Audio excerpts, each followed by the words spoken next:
نقدر قبيلة ظلة ظلمك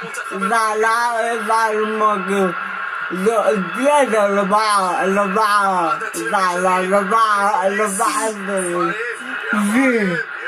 يلا زين على الطرف الايسر.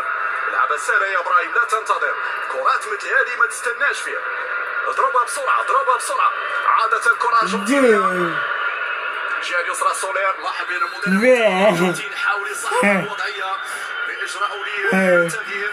لا والله بلعبة واعي بزاف